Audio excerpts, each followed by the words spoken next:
ਪਿਆਰੇ ਕਿਸਾਨ ਵੀਰੋ, ਮੈਂ ਹਾਂ ਰਣਜੀਤ ਸਿੰਘ ਚੌਹਾਨ ਤੇ ਲੈ ਕੇ ਹਾਜ਼ਰ ਹਾਂ ਤੁਹਾਡਾ ਮਨਪਸੰਦ ਪ੍ਰੋਗਰਾਮ ਮੇਰਾ ਪਿੰਡ ਮੇਰੇ ਖੇਤ। ਜਿਵੇਂ ਤੁਸੀਂ ਜਾਣਦੇ ਹੋ ਕਿ ਇਸ ਪ੍ਰੋਗਰਾਮ ਦੇ ਜ਼ਰੀਏ ਅਸੀਂ ਤੁਹਾਨੂੰ ਵੱਖ-ਵੱਖ ਪਿੰਡਾਂ ਦੇ ਵਿੱਚ ਜਾ ਕੇ ਮਾਹਰਾਂ ਦੀਆਂ ਗੱਲਾਂ ਬਾਤਾਂ ਤੇ ਕਿਸਾਨਾਂ ਵੱਲੋਂ ਸੁਝਾਅ ਜਿਹੜੇ ਸਾਰੇ ਰਿਕਾਰਡ ਕਰਕੇ ਦਿਖਾਉਂਦੇ ਹਾਂ। ਉਸੇ ਲੜੀ ਦੇ ਵਿੱਚ ਅੱਜ ਅਸੀਂ ਪਹੁੰਚੇ ਹਾਂ ਜ਼ਿਲ੍ਹਾ ਪਟਿਆਲਾ ਦੇ ਵਿੱਚ, ਪਿੰਡ ਹੈ ਸਿਉਣਾ। ਖੇਤੀਬਾੜੀ ਅਤੇ ਕਿਸਾਨ ਭਲਾਈ ਵਿਭਾਗ ਨੇ ਇੱਥੇ ਇੱਕ ਕਿਸਾਨ ਗੋਸ਼ਟੀ ਦਾ ਆਯੋਜਨ ਕੀਤਾ ਹੋਇਆ।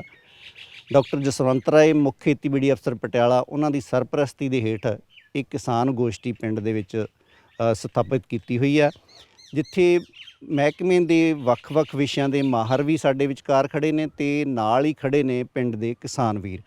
ਆਪਣੀਆਂ ਮੁਸ਼ਕਲਾਂ ਕਿਸਾਨ ਵੀਰਾਂ ਦੀਆਂ ਨੇ ਜਿਹੜੀਆਂ ਉਹ ਸਾਨੂੰ ਦੱਸ ਰਹੇ ਆ, ਮਾਹਰਾਂ ਨੂੰ ਦੱਸ ਰਹੇ ਆ ਤੇ ਜਵਾਬ ਆ ਉਹ ਮਾਹਰ ਦੇ ਰਹੇ ਆ।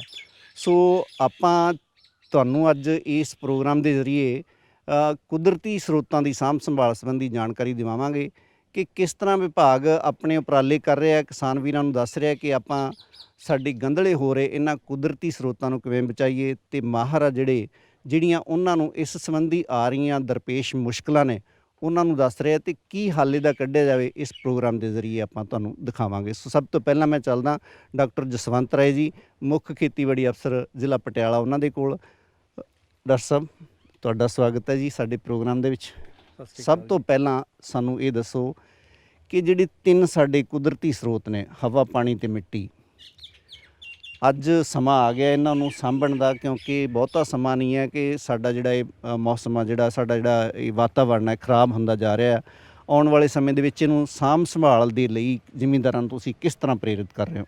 ਪਾਣੀ ਦੀ ਸਾਂਭ ਸੰਭਾਲ, ਹਵਾ ਦੀ ਸਾਂਭ ਸੰਭਾਲ, ਹਵਾ ਜਿਹੜੀ ਪ੍ਰਦੂਸ਼ਿਤ ਹੋ ਰਹੀ ਆ, ਪਾਣੀ ਸਾਡਾ ਗੰਧਲਾ ਹੋ ਰਿਹਾ, ਅਤੇ ਧਰਤੀ ਵਿੱਚ ਵੀ ਸਾਡੇ ਜਿਹੜੇ ਆਪਾਂ ਕੈਮੀਕਲ ਪਾਈ ਜਾਂਦੇ ਆ ਬੇਥਾਜਾ, ਜਿਹਦੇ ਨਾਲ ਸਾਡੀ ਟੌਕਸਿਟੀ ਜਿਹੜੀ ਆ ਧਰਤੀ ਦੀ ਵਧੀ ਜਾਂਦੀ ਆ, ਉਹਨੂੰ ਠੀਕ ਕਰਨ ਲਈ ਅਸੀਂ ਫਾਰਮਰਸ ਨੂੰ ਇਹੀ ਸੁਨੇਹਾ ਦਿੰਦੇ ਹਾਂ, ਬੇਨਤੀ ਕਰਦੇ ਹਾਂ ਵੀ ਤੁਸੀਂ ਆਪਣਾ ਪਾਣੀ ਬਚਾਓ, ਡੈਕ ਸੋਇੰਗ ਕਰਕੇ, ਹਵਾ ਬਚਾਓ ਅੱਗ ਨਾ ਲਾ ਕੇ, ਅਤੇ ਧਰਤੀ ਬਚਾਓ, ਉਹਦੇ ਵਿੱਚ ਘੱਟ ਤੋਂ ਘੱਟ ਕੈਮੀਕਲ ਪਾ ਕੇ ਅਤੇ ਜੈਵਿਕ ਖਾਦਾਂ ਪਾ ਕੇ ਧਰਤੀ ਨੂੰ ਬਚਾਓ। ਬਹੁਤ ਅੱਛਾ ਤੁਹਾਡਾ ਸੁਝਾਅ ਆ ਕਿਸਾਨ ਵੀਰਾਂ ਦੇ ਲਈ ਕਿ ਆਪਾਂ ਤਿੰਨੋਂ ਸਰੋਤਾਂ ਨੂੰ ਕਿਵੇਂ ਬਚਾ ਸਕਦੇ ਹਾਂ, ਸਾਡੀ ਧਰਤੀ ਨੂੰ, ਪਾਣੀ ਨੂੰ ਅਤੇ ਮਿੱਟੀ ਨੂੰ ਅਸੀਂ, ਜਾਂ ਹਵਾ ਨੂੰ ਅਸੀਂ ਕਿਵੇਂ ਬਚਾ ਸਕਦੇ ਹਾਂ। ਸੋ ਮੈਂ ਉਮੀਦ ਕਰਦਾ ਕਿ ਕਿਸਾਨ ਵੀਰ ਇਹਨਾਂ ਗੱਲਾਂ 'ਤੇ ਖਰੇ ਉਤਰਦੇ ਆ, ਅਤੇ ਆਪਾਂ ਅਗਲੇ ਮਾਹਰ ਦੇ ਕੋਲ ਚੱਲਦੇ ਹਾਂ। ਸਾਡੇ ਵਿਚਕਾਰ ਨੇ ਡਾਕਟਰ ਅਵਨਿੰਦਰ ਜੀ।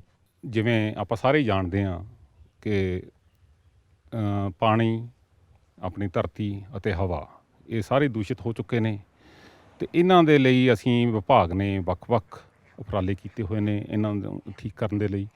ਹੁਣ ਜੇ ਆਪਾਂ ਪਾਣੀ ਦੀ ਗੱਲ ਲੈ ਲਈਏ, ਹੁਣ ਆਪਾਂ ਬਹੁਤ ਅੱਛੀ ਤਰ੍ਹਾਂ ਜਾਣਦੇ ਹਾਂ ਕਿ ਇਹ ਮੇਨ ਕਾਰਨ ਇਹਦੇ 'ਤੇ ਜਦੋਂ ਆਪਣੇ ਝੋਨਾ ਲਗਾਇਆ ਗਿਆ ਇੱਥੇ ਜ਼ਬਰਦਸਤੀ ਪਿਛਲੇ ਫੂਡ ਸਿਕਿਉਰਿਟੀ ਐਕਟ ਦੇ ਥੱਲੇ, ਉਸ ਵੇਲੇ ਜਦੋਂ ਇੱਥੇ ਆਪਾਂ ਝੋਨੇ ਦੀ ਕਾਸ਼ਤ ਕੀਤੀ, ਸਾਨੂੰ ਸਿਖਾਇਆ ਗਿਆ ਵੀ ਇਹਨੂੰ ਕੱਦੂ ਕਰਕੇ ਇੱਕ ਕਰਸਟ ਬਣਾਈ ਆਪਾਂ ਥੱਲੇ, ਤਾਂ ਕਿ ਪਾਣੀ ਖੜਾ ਕੇ ਆਪਾਂ ਝੋਨਾ ਲਗਾਈਏ।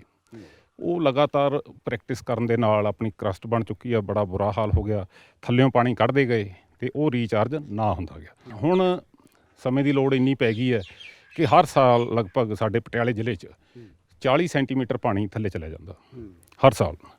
ਸੋ ਅਸੀਂ ਪਿਛਲੇ ਕਾਫੀ ਸਮੇਂ ਤੋਂ ਬੜੇ ਫਿਕਰਮੰਦ ਸੀ ਇਸ ਦੇ ਲਈ।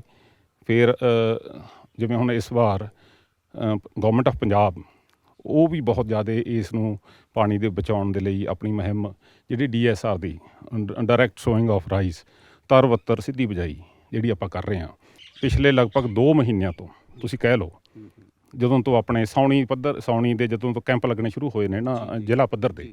ਸਾਡਾ ਇਸ ਵਾਰ ਵੀ ਜ਼ਿਲ੍ਹਾ ਪੱਧਰ ਦਾ ਕੈਂਪ ਦਾ ਸਾਡਾ ਜਿਹੜਾ ਮੇਨ ਮੋਟੋ ਸੀਗਾ ਉਹ ਪਾਣੀ ਬਚਾਉਣ 'ਤੇ ਸੀ। ਉਸ ਤੋਂ ਬਾਅਦ ਚਲੋ ਇਹ ਗੌਰਮੈਂਟ ਨੇ ਅਨਾਊਂਸ ਕਰਤੀ ਹੈ ਕਿ ਆਪਾਂ DSR ਪਰ ਏਕੜ ਇਹਨਾਂ ਨੂੰ ਮਾਲੀ ਮਦਦ ਵੀ ਦੇਵਾਂਗੇ। ਉਸ ਦੇ ਅਸੀਂ ਉਤਸ਼ਾਹਿਤ ਹੋ ਕੇ ਅਸੀਂ ਫਿਰ ਪਿੰਡਾਂ ਦੇ ਵਿੱਚ ਜਾ ਕੇ ਪਿੰਡ ਲੈਵਲ ਦੇ ਉੱਤੇ ਅਸੀਂ ਕੈਂਪ ਲਗਾਏ, ਕਿਸਾਨਾਂ ਤਾਈਂ ਪਹੁੰਚ ਕੀਤੀ। ਅਸੀਂ ਆਈਡੈਂਟੀਫਾਈ ਕੀਤੇ ਉਹ ਕਿਸਾਨ ਜਿਹੜੇ ਕਿ ਇਸ ਵਿਧੀ ਨੂੰ ਅਪਣਾ ਸਕਦੇ ਨੇ, ਅਤੇ ਅਪਣਾ ਕੇ ਜਿੱਦਾਂ ਅਸੀਂ ਦੱਸਾਂਗੇ ਉਸੇ ਪ੍ਰਕਾਰ ਉਹ DSR ਕਰਨਗੇ। ਇਹਦੇ ਵਿੱਚ ਕਿਸਾਨਾਂ ਨੇ ਆਪਣੇ ਵੱਲੋਂ ਕਈ ਟੈਕਨੀਕਸ ਬਿਨਾਂ ਕਿਸੇ ਮਾਹਰ ਦੀ ਜਾਣ ਪਛਾਣ ਰਾਏ ਲਏ ਕਈ ਚੀਜ਼ਾਂ ਆਪਣੇ ਵੱਲੋਂ ਇੰਟਰੋਡਿਊਸ ਕਰ ਦਿੰਦੇ ਨੇ, ਜਿਹਦੇ 'ਚ ਕਿ ਭਾਰੀ ਖਮਿਆਜਾ ਭੁਗਤਣਾ ਪੈਂਦਾ ਹੈ। ਅਤੇ ਇਸ ਤੋਂ ਬਾਅਦ ਆਪਾਂ ਇਸ ਵਾਰ ਜਿਹੜੀ ਆਪਾਂ ਟੈਕਨੀਕ ਲੈ ਕੇ ਆਏ ਹਾਂ, ਤਰ ਬੱਤਰ ਸਿੱਧੀ ਬਿਜਾਈ, ਅਸੀਂ ਉਹ ਕਿਸਾਨ ਆਈਡੈਂਟੀਫਾਈ ਕਰੇ ਨੇ ਜਿਹੜੇ ਸਾਡੇ ਆਖੇ ਲੱਗਣਗੇ ਜਿੱਦਾਂ ਅਸੀਂ ਦੱਸਾਂਗੇ ਵੀ ਇਨ ਪਿੰਨ ਉਦਾਂ ਹੀ ਉਹ ਆਪਣੇ ਖੇਤ ਦੇ ਵਿੱਚ ਇਸ ਟੈਕਨੀਕ ਨੂੰ ਅਡਾਪਟ ਕਰਨਗੇ। ਦੋਸਤੋ ਆਪਾਂ ਚੱਲਦੇ ਹਾਂ, ਕਿਸਾਨ ਵੀਰ ਕੁਝ ਸਾਡੇ ਵਿਚਕਾਰ ਨੇ, ਇਹਨਾਂ ਦੇ ਕੋਲੋਂ ਆਪਾਂ ਸਵਾਲ ਲਈਏ। ਕਿਸਾਨ ਗੋਸ਼ਟੀ ਦਾ ਮਤਲਬ ਇਹ ਹੈ ਕਿ ਕਿਸਾਨ ਵੀਰਾਂ ਦੇ ਸਵਾਲ। ਜੀ ਤੁਹਾਡਾ ਪਹਿਲਾਂ ਨਾਮ ਦੱਸੋ ਤੇ ਪਿੰਡ, ਫਿਰ ਤੁਸੀਂ ਸਵਾਲ। ਡਾਕਟਰ ਸਾਹਿਬ, ਮੇਰਾ ਨਾਮ ਜਸਵੀਰ ਸਿੰਘ, ਪਿੰਡ ਸਿਉਣਾ, ਜ਼ਿਲ੍ਹਾ ਪਟਿਆਲਾ। ਜੀ ਅਸੀਂ ਤੁਹਾਡੀਆਂ ਸਾਰੀਆਂ ਗੱਲਾਂ ਨਾਲ ਜਿਹੜੇ ਅੱਜ ਤੁਸੀਂ ਕਰਦੇ ਹੋ ਸਹਿਮਤ ਹਾਂ। ਤੁਸੀਂ ਜਿਹੜੇ ਸਾਡੇ ਕੋਲ ਅੱਜ 3 ਇਹ ਸਰੋਤ ਲੈ ਕੇ ਆਏ ਹੋ, ਪਾਣੀ ਬਾਰੇ, ਧਰਤੀ ਬਾਰੇ ਅਤੇ ਹਵਾ ਪ੍ਰਦੂਸ਼ਣ ਬਾਰੇ, ਆਪਾਂ ਇਹਨੂੰ ਕੱਲੀ ਗੱਲ ਨੂੰ ਤੁਹਾਡੇ ਸਾਹਮਣੇ ਜਿਵੇਂ ਵੀ ਹੈਗਾ ਆਈਡੈਂਟੀਫਾਈ ਕਰਾਂਗੇ। ਪਹਿਲਾਂ ਗੱਲ ਲੈ ਲਈਏ ਜੀ ਆਪਾਂ ਪਾਣੀ ਦੀ।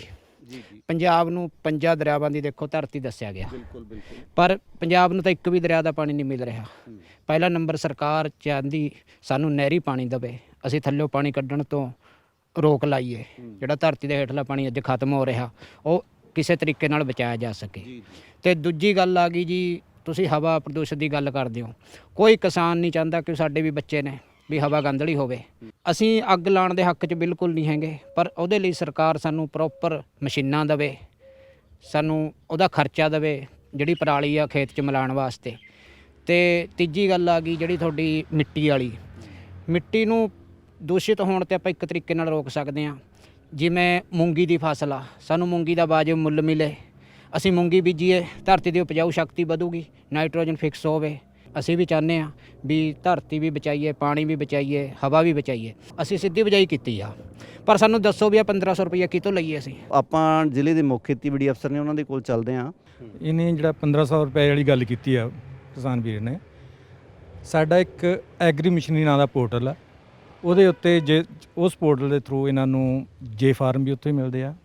ਜਦੋਂ ਉਹਨੂੰ ਔਨ ਕਰਦੇ ਆ, ਫਾਰਮਰਸ ਉੱਤੇ ਸਿਰਫ ਆਪਣਾ ਆਧਾਰ ਕਾਰਡ ਨੰਬਰ ਪਾਵੇ, ਉਹਦਾ ਪੂਰਾ ਬਾਇਓਡਾਟਾ, ਉਹਦਾ ਅਕਾਊਂਟ ਨੰਬਰ, ਉਹਦਾ ਪਿੰਡ, ਸਾਰਾ ਕੁਛ ਆ ਜਾਂਦਾ।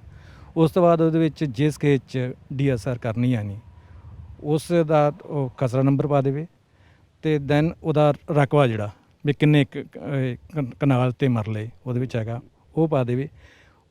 ਜਦੋਂ ਇਹ ਫਿਲ ਹੋ ਜਾਂਦਾ, ਫਿਰ ਉਹ ਕਿਸਾਨ ਨੂੰ OTP ਆ ਜਾਂਦਾ ਵੀ ਤੁਹਾਡਾ ਉਹ 'ਚ ਫੀਡ ਹੋ ਗਿਆ। ਸਾਡਾ ਇਹ ਸਾਡੇ ਕੋਲ 'ਤੇ ਆ ਜਾਂਦਾ, ਸਾਡਾ ਅਫਸਰ ਜਾਏਗਾ, ਉਹਨੂੰ ਵੈਰੀਫਾਈ ਕਰੇਗਾ। ਉਸ ਤੋਂ ਬਾਅਦ ਫਿਰ ਬਲਾਕ ਅਫਸਰ ਉਹਨੂੰ ਵੈਰੀਫਾਈ ਕਰੇਗਾ। ਦੈਨ ਉਹਦੇ ਅਕਾਊਂਟ ਵਿੱਚ ਜਿਵੇਂ ਫਸਲ ਦਾ ਪੈਸਾ ਫਾਰਮਰਸ ਦੇ ਅਕਾਊਂਟ 'ਚ ਆਉਂਦਾ, ਇਵੇਂ 1500 ਰੁਪਏ ਵੀ ਉਹਦੇ ਸਿੱਧਾ ਅਕਾਊਂਟ 'ਚ ਚਲੇ ਜਾਊਗਾ। ਜੇ ਫਾਰਮਰਸ ਨੂੰ ਫਿਰ ਵੀ ਇਹਦੇ ਉੱਤੇ ਕੋਈ ਪ੍ਰੋਬਲਮ ਆਉਂਦੀ ਆ, ਸਾਡੇ ਹਰ ਬਲਾਕ ਵਿੱਚ ਅਫਸਰ ਬੈਠੇ ਨੇ ਮਹਿਕਮਾ ਖੇਤੀਬਾੜੀ ਦੇ, ਉਹਨਾਂ ਕੋਲ ਜਾਣ, ਉਹ ਖੁਦ ਇਹਨਾਂ ਦੀ ਉੱਤੇ ਰਜਿਸਟ੍ਰੇਸ਼ਨ ਕਰ ਦੇਣਗੇ ਤਾਂ ਕਿ ਇਹਨੂੰ 1500 ਰੁਪਈਆ ਮਿਲ ਸਕੇ। ਇਹ ਖਾਤਾ ਜਿਹੜਾ ਤੁਹਾਡਾ ਆਲਰੇਡੀ ਮੰਡੀ ਬੋਰਡ ਦੇ ਨਾਲ ਰਜਿਸਟਰਡ ਆ, ਆੜ੍ਹਤੀਆਂ ਦੇ ਰਾਹੀਂ ਰਜਿਸਟਰਡ ਹੋਇਆ, ਉਹਦੇ ਵਿੱਚ ਹੀ ਜਾ ਕੇ ਇਹ ਸਾਰਾ ਕੁਝ ਹੋਣਾ ਆ। ਸੋ ਕਿਸੇ ਕਿਸਮ ਦੀ ਤੁਹਾਨੂੰ ਸਮੱਸਿਆ ਨਹੀਂ ਆਉਂਦੀ, 2 ਮਿੰਟ ਵੀ ਨਹੀਂ ਲੱਗਦੇ ਜਦੋਂ ਤੁਸੀਂ ਰਜਿਸਟਰ ਕਰਦੇ ਹੋ। ਸੋ ਇਹ ਰਜਿਸਟਰ ਕਰਾਉਣਾ ਜ਼ਰੂਰੀ ਹੈ। ਡਾਕਟਰ ਸਾਹਿਬ, ਇਹਦੀ ਕੋਈ ਆਖਰੀ ਤਰੀਕ ਹੈ? ਪਹਿਲੇ ਤਾਂ 5 ਜੂਨ ਸੀ ਆਖਰੀ ਤਰੀਕ, ਪਰ ਹੁਣ ਪੰਜਾਬ ਸਰਕਾਰ ਨੇ ਵਧਾ ਕੇ 30 ਜੂਨ ਕਰ ਦਿੱਤੀ ਆ। ਤਾਂ ਕਿਸਾਨ ਵੀਰਾਂ ਨੂੰ ਇਹੀ ਆ ਵੀ 30 ਜੂਨ ਤੱਕ ਆਪਣਾ ਰਜਿਸਟਰ ਕਰਾ ਦਿਓ। ਜੇ ਕਿਸੇ ਕੋਲ ਨਹੀਂ ਵੀ ਹੁੰਦਾ, ਫਿਰ ਵੀ ਮਹਿਕਮੇ ਕੋਲ ਆ ਜਾਓ, ਅਸੀਂ ਖੁਦ ਕਰ ਦਿਆਂਗੇ ਉਹਨੂੰ। ਮੇਰਾ ਨਾਮ ਗਗਨਦੀਪ ਸਿੰਘ, ਪਿੰਡ ਸਿਉਣਾ, ਜ਼ਿਲ੍ਹਾ ਪਟਿਆਲਾ। ਮੈਂ ਪਿਛਲੇ 3 ਸਾਲਾਂ ਤੋਂ DSR ਨਾਲ ਝੋਨਾ ਬੀਜ ਰਿਹਾ ਹਾਂ, ਅਤੇ ਪਿਛਲੇ 3 ਸਾਲਾਂ ਤੋਂ ਹੀ ਬਿਨਾਂ ਖੇਤਾਂ ਦੇ ਵਿੱਚ ਅੱਗ ਲਾਏ ਸੁਪਰ ਸੀਡਰ ਨਾਲ ਕਣਕ ਦੀ ਬਿਜਾਈ ਕੀਤੀ। ਪਰ ਸਮੱਸਿਆ ਇਹ ਗਾ ਜੀ, ਸਾਨੂੰ ਸਰਕਾਰ ਥੋੜ੍ਹਾ ਜਿਹਾ ਸਾਥ ਦੇਵੇ। DSR ਝੋਨਾ ਲਾਉਣ ਵਾਸਤੇ ਸਾਨੂੰ ਪਾਣੀ ਦੀ ਲੋੜ ਪਊਗੀ। ਨਾ ਤਾਂ ਪ੍ਰੋਪਰ ਲਾਈਟ ਆਉਂਦੀ ਹੈ ਜੀ, ਨਾ ਸਾਡੇ ਏਰੀਏ ਦੇ ਵਿੱਚ ਕੋਈ ਨਹਿਰੀ ਪਾਣੀ ਹੈ। ਅਸੀਂ ਸਰਕਾਰ ਨੂੰ ਇਹੀ ਬੇਨਤੀ ਕਰਦੇ ਹਾਂ ਵੀ ਜਾਂ ਤਾਂ ਨਹਿਰੀ ਪਾਣੀ ਪਹੁੰਚਾਇਆ ਜਾਵੇ ਸਾਡੇ ਖੇਤਾਂ ਤੱਕ, ਜਾਂ ਸਾਨੂੰ ਪ੍ਰੋਪਰ 1 ਮਹੀਨਾ ਲਾਈਟ ਦਿੱਤੀ ਜਾਵੇ ਤਾਂ ਕਿ ਅਸੀਂ ਰੌਣੀ ਕਰਕੇ ਤਰ ਬੱਤਰ ਦੇ ਖੇਤ ਦੇ ਵਿੱਚ DSR ਝੋਨਾ ਲਾ ਸਕੀਏ। ਨਵੀਂ ਬਣੀ ਸਰਕਾਰ ਨੇ ਸਾਨੂੰ 10 ਦਿਨ 8 ਘੰਟੇ ਲਾਈਟ ਪ੍ਰੋਵਾਈਡ ਕਰਕੇ ਸਾਨੂੰ ਖੇਤਾਂ ਦੇ ਵਿੱਚ ਰੌਣੀ ਕਰਨ ਨੂੰ ਪਾਣੀ ਮਿਲਿਆ, ਅਤੇ ਉਹਦੇ ਨਾਲ ਅਸੀਂ ਆਪਣਾ DSR ਝੋਨਾ ਲਾ ਸਕੇ। ਦੂਜੀ ਗੱਲ, ਸਾਨੂੰ 1500 ਰੁਪਈਆ ਪਰ ਏਕੜ ਦਾ ਜੋ ਸਹਾਇਤਾ ਸਰਕਾਰ ਦੇ ਰਹੀ ਹੈ, ਉਹਦਾ ਅਸੀਂ ਫਾਰਮ ਭਰਤੇ ਜੀ। 5 ਜੂਨ ਤੱਕ ਉਹਦੀ ਪਹਿਲੀ ਤਰੀਕ ਸੀ, ਅਤੇ ਹੁਣ 30 ਜੂਨ ਤੱਕ ਹੋ ਗਿਆ ਜੀ ਉਹ। ਅਤੇ ਖੇਤੀਬਾੜੀ ਵਿਭਾਗ ਸਾਡੇ ਖੇਤ ਆਉਂਦਾ ਰਿਹਾ ਜੀ, ਸਾਨੂੰ ਸਹੀ ਸਮੇਂ 'ਤੇ ਸਹੀ ਜਾਣਕਾਰੀ ਦਿੱਤੀ ਹੈ ਸਾਰੀ। ਅਤੇ 1500 ਰੁਪਏ ਦਾ ਫਾਰਮ ਵੀ ਖੇਤੀਬਾੜੀ ਅਫਸਰ ਇੱਥੇ ਮੇਰੇ ਫਾਰਮ 'ਤੇ ਆ ਕੇ ਭਰਵਾ ਕੇ ਗਏ ਨੇ। ਕਰਮ ਸਿੰਘ ਮੇਰਾ ਨਾਮ, ਪਿੰਡ ਸਿਉਣਾ ਜਿਹੜਾ ਜ਼ਿਲ੍ਹਾ ਪਟਿਆਲਾ ਹੈ। ਸਾਨੂੰ ਤਾਂ ਇਹੀ ਪਾਣੀ ਦੀ ਸਮੱਸਿਆ, ਹਰ ਸਾਲ ਅਸੀਂ ਬੋਰ ਦੇ ਵਿੱਚ ਲੋੜ ਪਾਉਂਦੇ ਹਾਂ, ਉਹ ਫਿਰ ਪਾਣੀ ਥੱਲੇ ਹੋਰ ਵਗ ਜਾਂਦਾ। ਹਰ ਸਾਲ 10 ਫੁੱਟ ਦਾ ਟੋਟਾ ਪਾ ਦਿੰਦੇ ਹਾਂ, ਹੋਰ ਥੱਲੇ ਵਗ ਜਾਂਦਾ ਪਾਣੀ। ਤੇ ਫਿਰ ਇਹ ਬਚੂ ਕਿਵੇਂ ਇਹ ਇੱਦਾਂ? ਇਹ ਹੁਣ ਸਰਕਾਰਾਂ ਨੂੰ ਕਰਨਾ ਚਾਹੀਦਾ ਜੇ ਪਾਣੀ ਦਾ ਸਿੱਧੀ ਬਿਜਾਈ ਕਰ ਰਹੀ ਤਾਂ ਹੁਣ ਲੱਗਿਆ ਕਰਨ ਮਤਲਬ ਦੇਖੋ ਤੁਸੀਂ ਸ਼ੁਰੂਆਤ ਕਰਤੀ ਨਾ ਸਿੱਧੀ ਬਿਜਾਈ ਦੀ, ਬਹੁਤ ਵਧੀਆ ਗੱਲ ਆ। ਅਗਲੇ ਸਾਲ ਹੋ ਸਕਦਾ ਤੁਹਾਨੂੰ ਲੋਅਰ ਪਾਉਣ ਦੀ ਨਾ ਲੋੜ ਪਵੇ, ਥੱਲੇ ਹੋਰ ਪਾਈਪ ਡੂੰਘਾ ਕਰਨਾ ਨਾ ਪਵੇ। ਤਾਂ ਸਰਕਾਰ ਨੂੰ ਆਹੀ ਗੱਲ ਕਰਦੇ ਆ ਵੀ ਸਿੱਧੀ ਬਿਜਾਈ ਸਾਰੇ ਕਰਨ, ਸਾਨੂੰ ਵੀ ਪਾਣੀ ਦੀ ਕਮੀ ਹੋਊਗਾ, ਫਾਇਦਾ ਹੋਵੇ ਸਭ ਦਾ। ਹਾਂਜੀ ਸਾਡੇ ਹਰ ਸਾਲ ਹੋਰ ਆਹੀ ਕੋਈ ਸਮੱਸਿਆ ਆਉਂਦੀ ਹੈ? ਸਮੱਸਿਆ ਹੀ ਸਾਡੇ ਵਿੱਚ ਕਬਾੜ ਵੀ ਬਹੁਤ ਆਉਂਦੀ ਹੈ ਥੋੜ੍ਹੀ ਜਿਹੀ ਸਿੱਧੀ ਬਿਜਾਈ ਦੇ ਵਿੱਚ ਵੀ, ਪਰ ਅਸੀਂ ਬਹੁਤ ਟੀਮਾਂ ਲਾਲਾ ਪਟਾਇਆ, ਕਬਾੜ ਮਰਿਆ ਨਹੀਂ ਹੈਗਾ। ਨਦੀਨਾਂ ਦੀ ਹਾਂ ਨਦੀਨਾਂ ਦੀ ਬਹੁਤ ਸਮੱਸਿਆ ਆਉਂਦੀ ਆ, ਬਹੁਤ ਆਉਂਦੇ ਸਾਨੂੰ ਜ਼ਿਆਦਾ ਮਤਲਬ ਉਹ ਦਵਾਈਆਂ ਹੈ ਹੀ ਨਹੀਂ ਕੋਈ ਚੱਜ ਦੀ, ਹਾਲੇ ਕੋਈ ਦਵਾਈ ਨਹੀਂ ਹਾਲੇ ਚੱਜ ਦੀ ਹੈਗੀ। ਹਾਂਜੀ ਅਮਰਿੰਦਰ ਜੀ, ਕਿਉਂਕਿ ਨਦੀਨਾਂ ਦੀ ਸਮੱਸਿਆ ਕਰਕੇ ਹੀ ਝੋਨੇ ਦੀ ਸਿੱਧੀ ਬਿਜਾਈ ਸੀ ਜਿਹੜੀ ਉਹ ਪਛੜ ਗਈ ਸੀ। ਆਪਾਂ ਕੀ ਕਹਿਣਾ ਚਾਹਾਂਗੇ ਇਹਦੇ ਸੰਬੰਧੀ? ਚੌਹਾਨ ਸਾਹਿਬ ਬਿਲਕੁਲ ਠੀਕ ਗੱਲ ਹੈ। DSR ਦੇ ਵਿੱਚ ਜਿਹੜੀ ਸਭ ਤੋਂ ਵੱਡੀ ਔਕੜ ਆਈ ਹੈ ਪਿਛਲੇ ਸਮੇਂ 'ਚ ਤੇ ਹੁਣ ਵੀ ਆ ਰਹੀ ਹੈ, ਉਹ ਇਹਦੇ ਵਿੱਚ ਹੋਣ ਵਾਲੇ ਨਦੀਨ ਨੇ। ਇਹ ਤੁਸੀਂ ਜਾਣਦੇ ਹੋ, ਆਪਾਂ ਬਹੁਤ ਸਮੇਂ ਤੋਂ DSR ਦਾ ਕੰਮ ਕਰਦੇ ਪਏ ਹਾਂ ਆਪਾਂ ਰਲ ਮਿਲ ਕੇ। ਬੂਟਾ ਕਲੋਰ ਦਵਾਈ ਜਿਹੜੀ ਖੜੇ ਪਾਣੀ 'ਚ ਹੀ ਪਹਿਲਾਂ ਕੰਮ ਕਰਿਆ ਕਰਦੀ ਸੀ ਤੇ ਨਦੀਨ ਉਹਦੇ ਠੀਕ ਹੁੰਦੇ ਸੀ, ਤਾਂ ਕਿਸਾਨ ਦੀ ਮਜਬੂਰੀ ਬਣ ਗਈ ਸੀ ਉਹ ਵੀ ਉਹ ਪਾਣੀ ਖੜਾ ਕੇ ਹੀ ਝੋਨਾ ਲਾ ਸਕਦਾ ਸੀ। ਉਸ ਤੋਂ ਬਾਅਦ DSR ਦੇ ਵਿੱਚ ਕਾਫੀ ਰੈਵੋਲੂਸ਼ਨ ਆਈ ਹੈ। ਮੈਂ ਗੱਲ ਕਰ ਰਿਹਾ ਸੀ ਤੁਹਾਡੇ ਕੋਲ ਇਹ 2010 ਵਾਲੇ ਦਹਾਕੇ ਦੀ, ਆਪਾਂ ਹੁਣ ਆ ਗਏ ਹਾਂ ਲਾਈਕ 2022 'ਚ ਆ ਕੇ। ਇੰਨੀ ਇਹਦੇ 'ਚ ਹੁਣ ਡਿਵੈਲਪਮੈਂਟ ਹੋ ਚੁੱਕੀ ਹੈ, ਇੰਨੀ ਰਿਸਰਚ ਹੋ ਚੁੱਕੀ ਹੈ ਕਿ ਇਸ ਵਾਰ ਆਪਾਂ ਸਿੱਧੀ ਸਿੱਧੀ ਬਿਜਾਈ ਜਿਹੜੀ ਟੈਕਨੀਕ ਹੈ ਉਹ ਲੈ ਕੇ ਆਏ ਹਾਂ। ਕਿਸਾਨ ਵੀਰੋ, ਮੈਂ ਸਾਰੇ ਕਿਸਾਨ ਵੀਰਾਂ ਨੂੰ ਅਪੀਲ ਕਰਨਾ ਚਾਹੁੰਦਾ, ਇਹਦੇ ਵਿੱਚ ਆਪਾਂ ਕੀ ਕਰਨਾ ਹੈ, 8 ਕਿਲੋ ਬੀਜ ਲੈ ਲੈ। ਪਹਿਲਾਂ ਤਾਂ ਆਪਾਂ ਰਾਉਣੀ ਕਰਕੇ ਖੇਤ ਜਦੋਂ ਤਿਆਰ ਕਰਦੇ ਹਾਂ ਪੁਰਾਣੇ ਨਦੀਨ ਮਾਰ ਦੇਣੇ ਨੇ। ਉਸ ਤੋਂ ਬਾਅਦ 8 ਕਿਲੋ ਪ੍ਰਤੀ ਏਕੜ ਬੀਜ ਲੈ ਕੇ ਉਹਦੀ 8 ਤੋਂ 12 ਘੰਟੇ ਹਾਈਡਰੋ ਪ੍ਰਾਈਮਿੰਗ ਕਰਨੀ ਹੈ। ਇਹ ਬਹੁਤ ਜ਼ਰੂਰੀ ਸਟੈਪ ਹੈ ਕਿਸਾਨ ਵੀਰੋ, ਮਿਸ ਨਹੀਂ ਕਰਨਾ।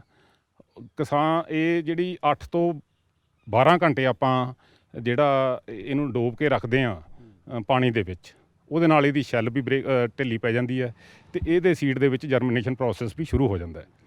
ਇਸੇ ਸੀਡ ਨੂੰ ਛਾਂ ਦੇ ਵਿੱਚ ਸੁਕਾ ਕੇ ਆਪਾਂ ਸਪ੍ਰਿੰਟ ਨਾਂ ਦੀ ਦਵਾਈ ਨਾਲ ਸੀਡ ਟਰੀਟਮੈਂਟ ਕਰਨਾ ਹੈ, ਜੋ ਕਿ ਲਗਭਗ 1 ਏਕੜ ਦੀ ਪੁੜੀ ਆਉਂਦੀ ਹੈ।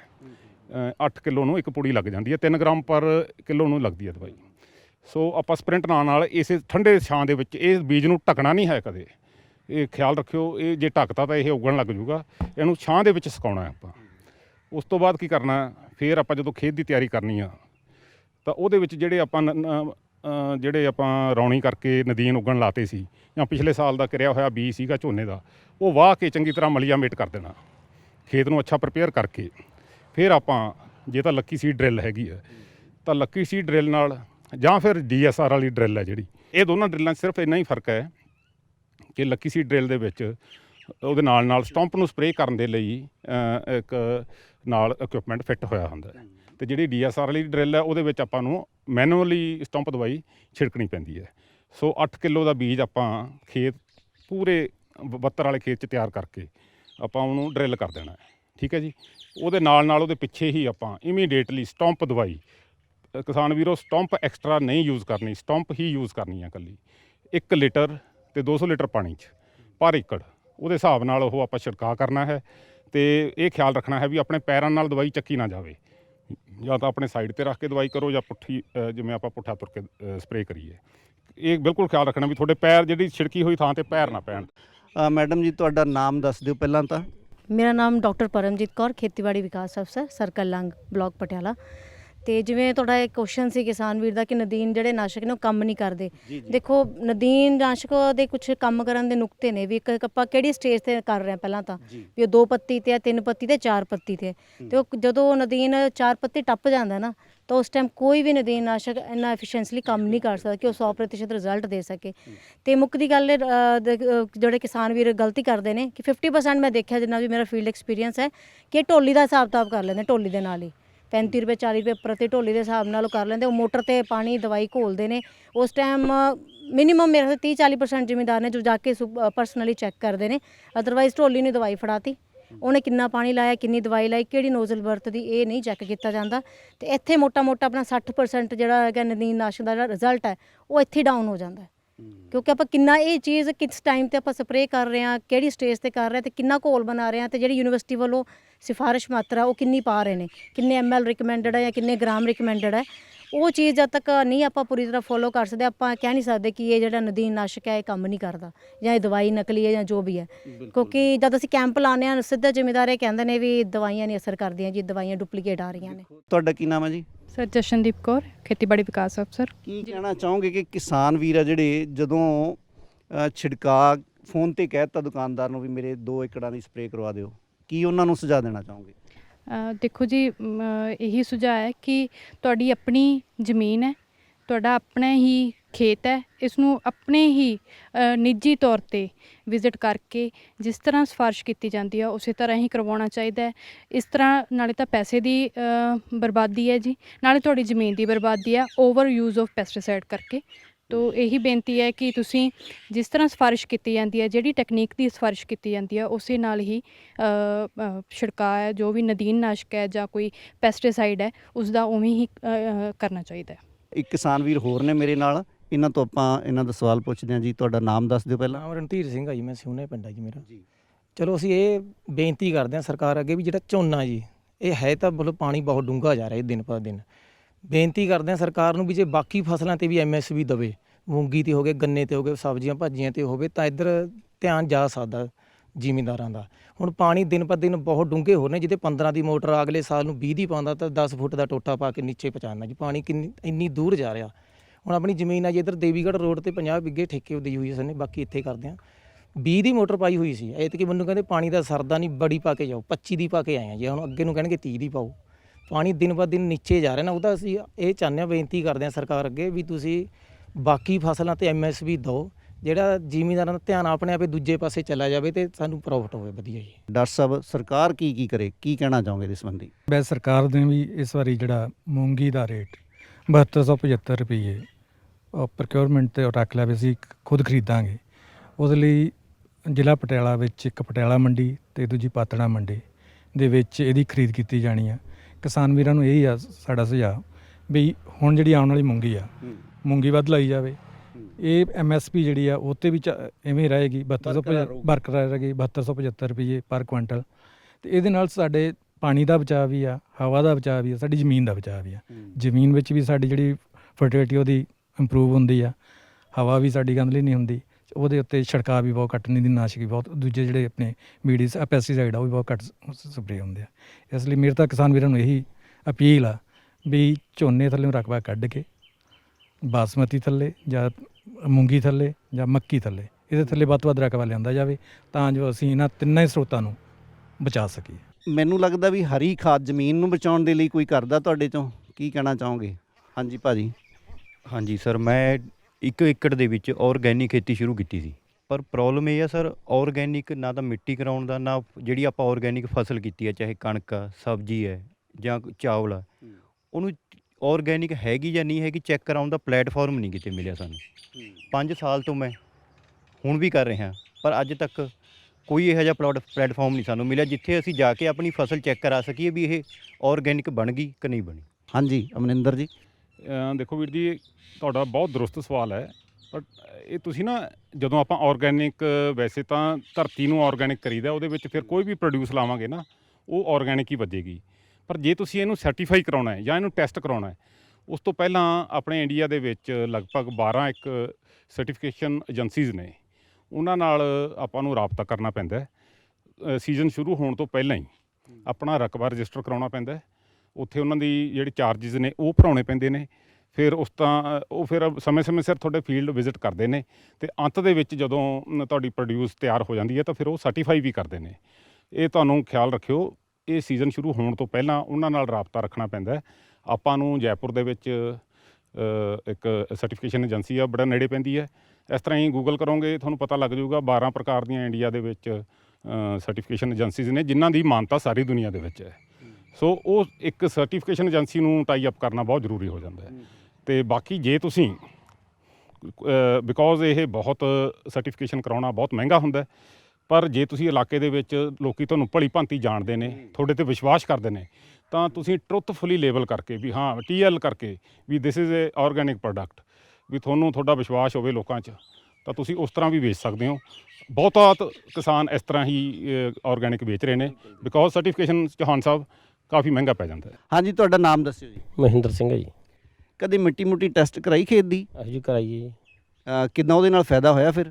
ਹਾਂਜੀ ਫਾਇਦਾ ਰਿਪੋਰਟ ਹੀ ਨਹੀਂ ਛੇਤੀ ਮਿਲਦੀ, ਨਾ ਪਤਾ ਵੀ ਕਿੱਥੋਂ ਮਿਲੂ ਕਿੱਥੋਂ ਨਹੀਂ ਮਿਲੂ।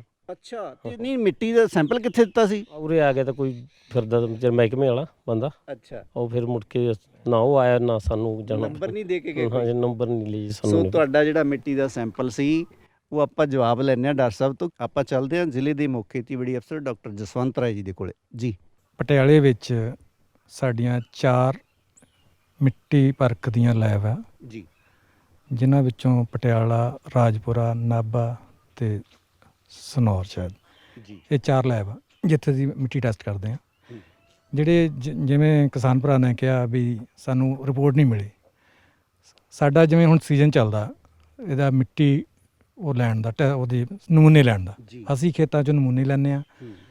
ਇਸ ਵਾਰੀ ਅਸੀਂ ਲਗਭਗ ਪਰ ਬਲਾਕ 15 ਪਿੰਡ ਚੁਣੇ ਆ, ਉਹਨਾਂ ਦਾ ਅਸੀਂ ਫਰਟੀਲਿਟੀ ਮੈਪ ਵੀ ਬਣਾਵਾਂਗੇ ਤੇ ਉਹਨਾਂ ਦਾ ਅਸੀਂ ਕਾਰਡ ਬਣਾ ਕੇ ਫਾਰਮਰ ਨੂੰ ਭੇਜਾਂਗੇ। ਪਰ ਇਹਨਾਂ ਦਾ ਕੁਐਸਚਨ ਸੀ ਵੀ ਇਹ ਸਾਡੇ ਕੋਲ ਪਹੁੰਚਿਆ ਹੀ ਨਹੀਂ। ਉਹ ਟੈਸਟ ਹੋਣ ਨੂੰ 3 ਟੈਸਟ ਜਿਹੜੇ ਆ ਅਸੀਂ ਇੱਥੇ ਡਿਸਟ੍ਰਿਕਟ ਲੈਵਲ ਤੇ ਕਰਦੇ ਹਾਂ। ਜਿਹੜੇ ਬਾਕੀ ਦੇ ਟੈਸਟ ਆ ਉਹ ਅਸੀਂ ਸਾਡੇ ਸੰਗਰੂਰ ਲੈਬ ਆ ਉੱਥੇ ਜਾਂਦੀ ਆ। ਜਦੋਂ ਉੱਥੋਂ ਸਾਡੇ ਕੋਲ ਰਿਪੋਰਟ ਇਕੱਤਰ ਹੋ ਜਾਊਗੀ ਦੈਨ ਸਾਡਾ ਜਿਹੜਾ ਇੰਪਲਾਈ ਆ ਜਿਹੜਾ ਇਹਨਾਂ ਕੋਲ ਸੈਂਪਲ ਲੈ ਗਿਆ ਉਹ ਖੁਦ ਜਾ ਕੇ ਇਹਨਾਂ ਨੂੰ ਸਮਝਾ ਕੇ ਉਹਦੀ ਰਿਪੋਰਟ ਸਮਝਾ ਕੇ ਤੇ ਇਹਨਾਂ ਨੂੰ ਹੈਂਡਓਵਰ ਕਰਕੇ ਆਏਗਾ।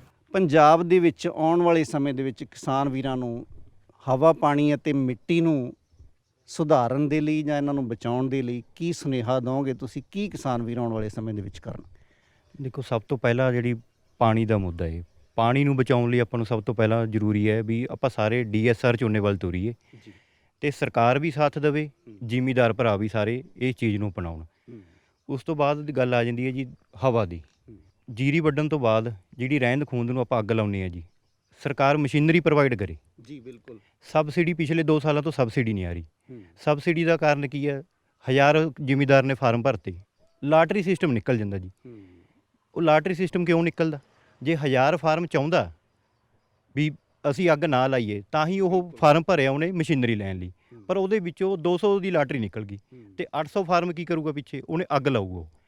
ਤੇ ਸਾਡੀ ਸਰਕਾਰ ਨੂੰ ਇਹੀ ਬੇਨਤੀ ਹੈ ਵੀ ਜਿੰਨੇ ਫਾਰਮ ਸਬਸਿਡੀ ਲਈ ਕਿਸਾਨ ਭਰਦਾ ਤਾਂ ਉਹਨੂੰ ਸਾਰਿਆਂ ਨੂੰ ਸਬਸਿਡੀ ਮਿਲਣੀ ਚਾਹੀਦੀ ਹੈ ਤਾਂ ਕਿ ਉਹ ਆਪਣੇ ਖੇਤਾਂ ਦੇ ਵਿੱਚ ਅੱਗ ਨਾ ਲਾ ਕੇ ਨਵੀਂ ਮਸ਼ੀਨਰੀ ਦੇ ਨਾਲ ਕਣਕ ਦੀ ਬਿਜਾਈ ਕਰ ਸਕਣ। ਜਦੋਂ ਹੁਣ ਝੋਨਾ ਕਿਸਾਨ ਵੀਰਾਂ ਨੇ ਲਾ ਲੈਣਾ ਆ ਖੇਤਾਂ ਦੇ ਵਿੱਚ, ਆਪਣੀ ਸਿਫਾਰਿਸ਼ ਹੈ ਕਿ 2 ਬੋਰੇ ਯੂਰੀਏ ਤੋਂ ਵੱਧ ਨਹੀਂ ਪਾਉਣਾ। 5-5, 6-6 ਤੱਕ ਬੋਰੇ ਕਿਸਾਨ ਵੀਰ ਪਾਉਣ ਲੱਗ ਗਿਆ, ਜਿਹਦੇ ਨਾਲ ਸਾਡੀ ਜ਼ਮੀਨ ਦੀ ਸਿਹਤ ਆ ਜਿਹੜੀ ਉਹ ਖਰਾਬ ਹੋ ਰਹੀ ਆ। ਕੀ ਕਹਿਣਾ ਚਾਹੋਗੇ? ਬਿਲਕੁਲ ਸਰ, ਜਿਸ ਤਰ੍ਹਾਂ ਕਿ ਅਗਰ ਕਿਸਾਨ ਵੀਰ 2 ਤੋਂ ਵੱਧ ਬੋਰੇ ਪਾ ਰਹੇ ਨੇ ਤਾਂ ਇਹ ਉਹਨਾਂ ਦੀ ਜਿਹੜੀ ਮਿੱਟੀ ਦੀ ਸਿਹਤ ਹੈ ਉਹ ਬਿਲਕੁਲ ਖਰਾਬ ਹੋਏਗੀ। ਯੂਨੀਵਰਸਿਟੀ ਹੈ ਜੋ PAU ਲੁਧਿਆਣਾ, ਉਹ ਬਹੁਤ ਕਾਫੀ ਰਿਸਰਚ ਕਰਕੇ ਇਹ ਇੱਕ ਜੋ ਹੈ ਸਿਫਾਰਿਸ਼ ਕਰਦੀ ਹੈ ਕਿ 2 ਬੋਰੇ ਹੀ ਪਾਓ। ਅਗਰ ਆਪਾਂ ਵੱਧ ਬੋਰੇ ਪਾਉਣੇ ਆ ਤਾਂ ਇਸ ਨਾਲ ਇੱਕ ਤਾਂ ਜੋ ਪੈਸਟ ਦਾ ਅਟੈਕ ਹੈ, ਜਿਹੜੀ ਆਪਣੀ ਫਸਲ ਹੈ ਉਹ ਬਹੁਤ ਜ਼ਿਆਦਾ ਉਸ ਪੈਸਟ ਦੇ ਅਟੈਕ ਨੂੰ ਬੜਾਵਾ ਦਿੰਦੀ ਹੈ ਤੇ ਉਸ ਦੇ ਨਾਲ ਹੀ ਤੁਹਾਡਾ ਹੀ ਖਰਚਾ ਵਧੇਗਾ ਜੀ। ਜਿੱਥੇ ਆਪਾਂ ਬੋਰੇ ਵੱਧ ਪਾਉਣੇ ਆ, ਯੂਰੀਆ ਦੀ ਆਪਾਂ ਵੱਧ ਵਰਤੋਂ ਕਰਦੇ ਹਾਂ, ਇੱਕ ਤਾਂ ਆਪਾਂ ਪੈਸਟ ਦੇ ਅਟੈਕ ਦਾ ਵੱਧ ਜਾਂਦਾ, ਜਿਸ ਦੇ ਨਾਲ ਤੁਹਾਡੀ ਪੈਸਟੀਸਾਈਡ ਦੀ ਵਰਤੋਂ ਵੀ ਵੱਧ ਜਾਂਦੀ ਹੈ। ਸੋ ਸਾਰੇ ਆਏ ਹੋਏ ਮਾਹਰਾਂ ਦਾ ਤੇ ਕਿਸਾਨ ਵੀਰਾਂ ਦਾ ਇਸ ਪਿੰਡ ਦੇ ਵਿੱਚ ਇਕੱਠੇ ਹੋਣ ਤੇ ਮੈਂ ਧੰਨਵਾਦ ਕਰਦਾ ਤੇ ਆਉਣ ਵਾਲੇ ਸਮੇਂ ਦੇ ਵਿੱਚ ਇਹੋ ਜਿਹੀਆਂ ਕਿਸਾਨ ਗੋਸ਼ਟੀਆਂ ਅਸੀਂ ਹੋਰ ਪਿੰਡਾਂ ਦੇ ਵਿੱਚ ਵੀ ਤੁਹਾਨੂੰ ਰਿਕਾਰਡ ਕਰਕੇ ਦਿਖਾਉਂਦੇ ਰਹਾਂਗੇ। ਤੁਹਾਡਾ ਵੀ ਕਿਸਾਨ ਵੀਰੋ ਬਹੁਤ ਬਹੁਤ ਧੰਨਵਾਦ।